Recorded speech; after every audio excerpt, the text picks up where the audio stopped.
अपने घर की बेकार पड़ी हुई जगह को कैसे इस्तेमाल किया जा सकता है, अगर आपको जानना है तो आप गोपालगंज आइए। गोपालगंज के हथुआ की रहने वाली रेखा देवी ने अपने घर की बेकार पड़ी हुई जगह और कमरों को मशरूम की खेती के लायक बनाया।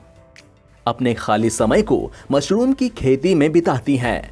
घर के बेकार कमरों को इस्तेमाल किया और इससे वे हर साल करीब 3 लाख रुपए तक की आमदनी भी कर लेती हैं। रेखा देवी के मुताबिक जब उनके बच्चे पढ़ने के लिए घर से बाहर चले गए तब वे घर में बेकार पड़ी रहती थीं। उनके पास कोई काम नहीं था। उनका बड़ा सा घर है। घर के कई कमरे भी बेकार हुए पड़े हैं। उन्होंने पत्रिका और अखबारों के माध्यम से इसकी जानकारी इकट्ठा की और फिर मशरूम की खेती शुरू कर दी।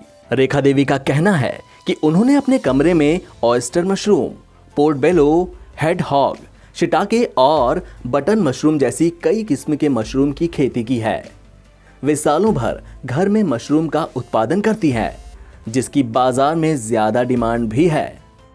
रेखा देवी का कहना है कि सूखी हुई घास, मिट्टी और गोबर का मिश्रण बनाकर उसे सड़ने के लिए रखना है। फिर इस मिश्रण में अलग अलग किस्म के मशरूम के बीज डाले जाते हैं और इस बीज को एक डिब्बे या प्लास्टिक के पॉट में रखे मिट्टी, घास, गोबर के मिश्रण में डाल दें। रोजाना इसमें जरूरत के मुताबिक पानी दिया गया।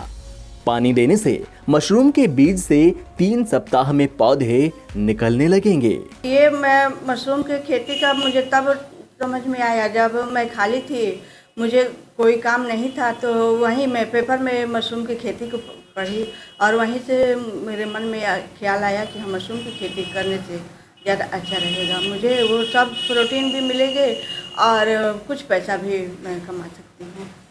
रेखा देवी का कहना है कि जिन कमरों में मशरूम की खेती के लिए पॉट को रखा जाता है उस कमरे में हमेशा नमी और ठंडक रहनी चाहिए। रेखा देवी हथुआ निवासी अश्विनी कुमार उर्फ पप्पू श्रीवास्तव की पत्नी हैं। वे मशरूम से बिस्किट, लड्डू और अचार बनाती हैं। रेखा देवी के इस फैसले से उनके घर की आर्थिक स्थिति सुधरी है और उन्हें हर साल 2 से 3 लाख रुपए की सालाना आमदनी हो जाती है। एनबीटी ऑनलाइन की रिपोर्ट।